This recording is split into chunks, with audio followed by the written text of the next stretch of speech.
Hello everyone, welcome back to my AKF YouTube channel. तो guys, आप सभी के लिए मोस्ट इंपॉर्टेंट वीडियो है।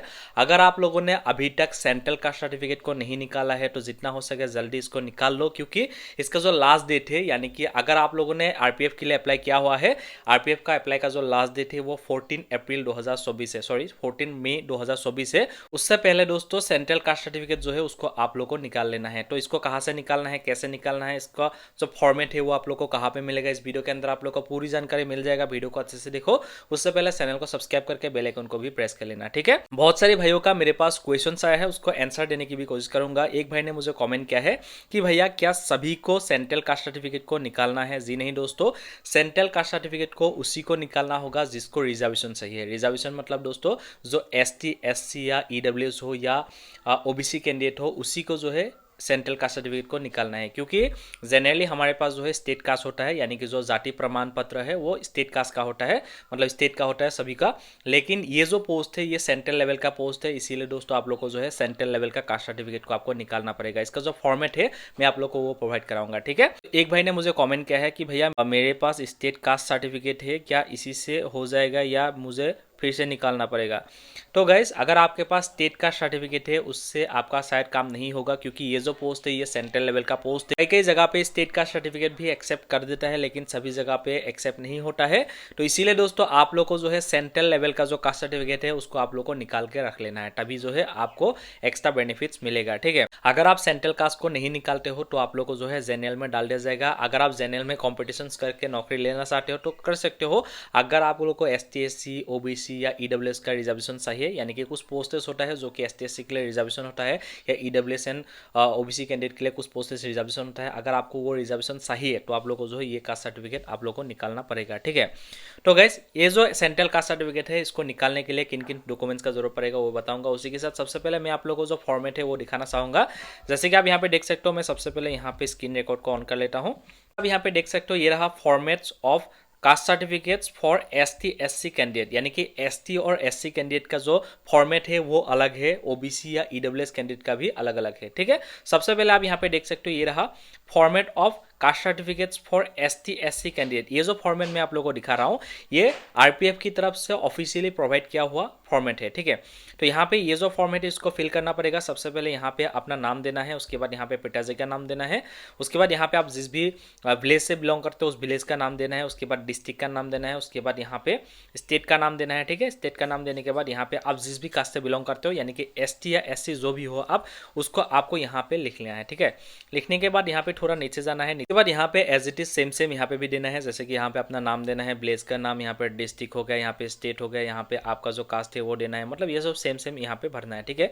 भरने के बाद दोस्तों ये जो फॉर्मेट आप लोग को दिखाई दे रहा है, ये फॉर्मेट को डाउनलोड करना है एसटी, एससी कैंडिडेट को। तो ये फॉर्मेट डाउनलोड करने के बाद कुछ डॉक्यूमेंट्स इसके साथ जरूरत पड़ेगा, वो भी मैं अभी आप लोग को बताऊंगा।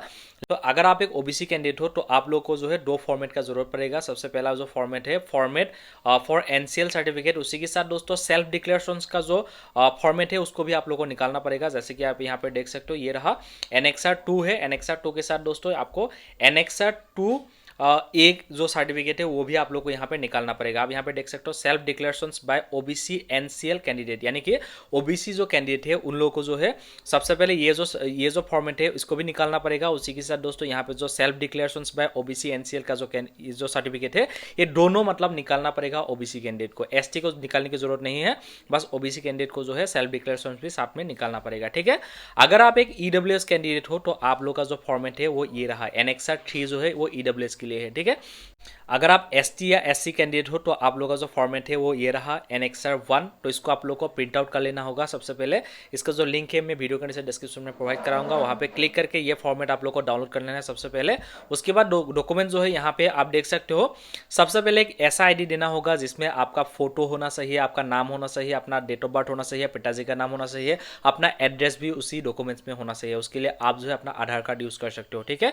अपना आधार कार्ड को वहां पर देना पड़ेगा। उसके बाद 2 copy colouring passport size photo आपको वहां पे देना होगा, ठीक है। उसी के साथ दोस्तों स्टेट कास्ट सर्टिफिकेट, यानी कि आपका जो जाति प्रमाण पत्र है उसको आपको देना होगा। आपका जो भी आप जिस भी स्टेट से बिलोंग करते हो, अभी के टाइम पे आप सभी को पता होगा पहले जो है कास्ट सर्टिफिकेट के लिए ऑफलाइन अप्लाई होता था, लेकिन आजकल जो है कास्ट सर्टिफिकेट के लिए ऑनलाइन अप्लाई होता है। तो आप लोग का पास आई होप ऑनलाइन किया हुआ जो कास्ट सर्टिफिकेट है वो आपके पास जरूर होगा, वो सर्टिफिकेट आप लोग को देना होगा, यानी कि जो अपडेटेड है, मतलब जो अगर आपका ऑनलाइन किया हुआ सर्टिफिकेट है तो अपडेट ही है, तो उसी सर्टिफिकेट को आपको देना होगा। उसी के साथ इसी के साथ आप लोग को एक एप्लीकेशन भी देना होगा, जिसमें आपको ये लिखना होगा कि मुझे आरपीएफ की इंटरव्यू के लिए मुझे जो है सेंट्रल कास्ट सर्टिफिकेट का जरूरत है, इसीलिए मैं जो है इसके लिए अप्लाई कर रहा हूँ, मुझे आप सेंट्रल कास्ट सर्टिफिकेट दे दीजिए। तो इस टाइप से आप लोग को अप्लाई करना पड़ेगा, मतलब ये एप्लीकेशन लिख के वहाँ पे आप लोग को सबमिट करना पड़ेगा। यानी कि दोस्तों अगर आप एसटी या एससी हो, सबसे पहले आप लोग को फॉर्मेट डाउनलोड करना है, डाउनलोड करने के बाद उसको फिल करना है, फिल करने के बाद दोस्तों आधार कार्ड, 2 कॉपी कलरिंग फोटो, उसके बाद स्टेट कास्ट सर्टिफिकेट, उसके बाद एक एप्लीकेशन। हो सकता है आप लोग का जो है एफिडेविट का भी जरूरत पड़ सकता है,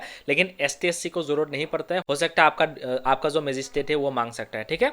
तो इन डॉक्यूमेंट्स के साथ आपको कहाँ पे जाना है वो बताऊंगा, लेकिन दोस्तों ओबीसी एंड ईडब्ल्यूएस के लिए थोड़ा अलग है, वो भी बताऊंगा। तो आप लोग को जाना होगा डीएम ऑफिस, यानी कि जो डिस्ट्रिक्ट मजिस्ट्रेट है वहां पे जा सकते हो, नहीं तो मतलब आपका जो सर्टिफिकेट है वो कौन कौन इशू कर सकता है, डीएम इशू कर सकता है यानी कि डिस्ट्रिक्ट मजिस्ट्रेट इशू कर सकता है, एडीएम इशू कर सकता है यानी कि असिस्टेंट डिस्ट्रिक्ट मजिस्ट्रेट इशू कर सकता है, उसके बाद एसडीएम इशू कर सकता है, उसके बाद तहसीलदार इशू कर सकता है। लेकिन दोस्तों पे तहसीलदार जो है इसमें साइन नहीं करता है, तो इसीलिए दोस्तों आप लोग को डायरेक्ट जाना है डीएम के ऑफिस में, यानी कि जो डिस्ट्रिक्ट मजिस्ट्रेट का जो ऑफिस है वहाँ पे आप लोग को जाना है। ये जो मैंने अभी आप लोग को जो भी डॉक्यूमेंट्स आप लोग को बताया, ये डॉक्यूमेंट्स लेके वहाँ पे आप लोग को जाना है।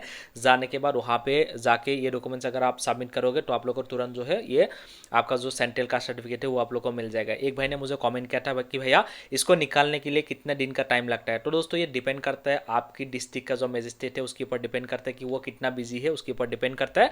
2-1 मिनट, मतलब ये निकालने के लिए बहुत ज़्यादा टाइम नहीं लगता है, बस एक सिग्नेचर और एक सील का जरूरत है, उससे ज़्यादा कुछ नहीं है। तो इसीलिए डिपेंड करता है आपका मजिस्ट्रेट कितना बिजी है उसी के ऊपर, ठीक है।